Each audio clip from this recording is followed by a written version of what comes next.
ಎಲ್ಲನೂ ತಿಂಡಿ ಕರೆದು ಅಲ್ಲಷ್ಟೊಂದಷ್ಟು ವಿಚಾರಗಳನ್ನು ಮಾತಾಡಿದ್ಮೇಲೆ ವಿಷಯಗಳನ್ನು ಅರುಹಿ ತಿಳಿಯಪಡಿಸಿ ಆನಂತರದಲ್ಲಿ ಅನೇಕರನ್ನು ಸಮಾಧಾನಪಡಿಸಿ ಸಾಂತ್ವನ ಹೇಳಿ ಏನೇ ನಡೆದಿದೆ, ಮುಂದೆ ನಡೀಬೇಕು, ಯಾವ ಥರ ನಡೀಬೇಕು ಎಲ್ಲದರ ಬಗ್ಗೆ ಕೂಡ ಮಾತನಾಡಿಕೊಂಡೇ ಸಿದ್ದರಾಮಯ್ಯನವರು ತಿಂಡಿ ಮಾಡಿದ್ದಾರೆ. ಇವತ್ತು ತಮ್ಮ ಜೊತೆ ಎಲ್ಲರೂ ಕೂಡ ಕರ್ಕೊಂಡು ಬಂದಿದ್ದಾರಲ್ಲಿ ಡಿ ಕೆ ಶಿವಕುಮಾರ್ ಅವರು ಕೂಡ ಇದ್ದರು. ಸೊ ಅದೆಲ್ಲ ಆದಮೇಲೆ ರಾಜೀನಾಮೆಯನ್ನು ಘೋಷಣೆ ಮಾಡ್ತಾರೆ ಸಿದ್ದರಾಮಯ್ಯ ಅವರು. ಮುಖ್ಯಮಂತ್ರಿಗಳ ಅಧಿಕೃತ ನಿವಾಸ ಕಾವೇರಿಯಲ್ಲಿ ನಡೆದಂಥ ಬ್ರೇಕ್ಫಾಸ್ಟ್ನ ಸಭೆ ಇದು. ಸಿ ಎಂ ಆಗಿ ಲಾಸ್ಟ್ ಬ್ರೇಕ್ಫಾಸ್ಟ್ ಇದು ಅವರದು, ಲಾಸ್ಟ್ ಬ್ರೇಕ್ಫಾಸ್ಟ್ ಮುಖ್ಯಮಂತ್ರಿಗಳಾಗಿ. ನಾಳೆ ಅಂತ ಬಂದರೆ ರಾಜೀನಾಮೆ ಕೊಟ್ಟ ಮೇಲೆ ಅಂಗೀಕರಿಸೋರ್ಗೂ ಇರಬಹುದಾಗತ್ತೆ. ಬಟ್ ನಾಳೆ ಏನು ಬ್ರೇಕ್ಫಾಸ್ಟ್ ಕರೆದಿಲ್ವಲ್ಲ ಅವರು, ಇರಲಿ. ಮುಖ್ಯಮಂತ್ರಿಯಾಗಿ ಅವರ ಕಡೆಯ ಬ್ರೇಕ್ಫಾಸ್ಟ್ ಕೂಟ ಇದು.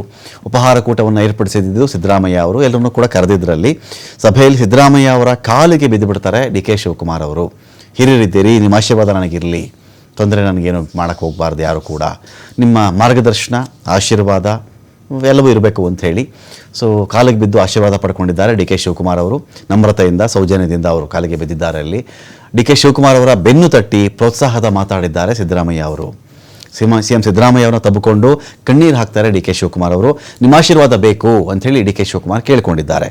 ಭಾವನಾತ್ಮಕ ಸನ್ನಿವೇಶಕ್ಕೆ ಇವತ್ತು ಬ್ರೇಕ್ಫಾಸ್ಟ್ ಮೀಟಿಂಗ್ ಸಾಕ್ಷಿಯಾಯಿತು. ಮುಖ್ಯಮಂತ್ರಿಗಳ ನಿವಾಸ ಇದಕ್ಕೆ ವೇದಿಕೆ ಆಯಿತು. ಸಿಎಂ ಬದಲಾವಣೆಯನ್ನು ಮೊದಲು ಖಾತ್ರಿಗೊಳಿಸಿದ್ದೇ ಈ ಫೋಟೋ. ಮುಖ್ಯಮಂತ್ರಿ ಬದಲಾಗ್ತಾರೆ ಅಂಥೇಳಿ ಖಾತ್ರಿಪಡಿಸಿದ್ದು ಯಾವುದು ಅಂದರೆ ಇಲ್ಲಿ ಡಿಸ್ಪ್ಲೇ ಆಗ್ತಿದೆಯಲ್ಲ ಫೋಟೋ, ಇದೇ ಫೋಟೋ ಒಂದು ವಿಚಾರವನ್ನು ಖಚಿತಪಡಿಸಿತ್ತು.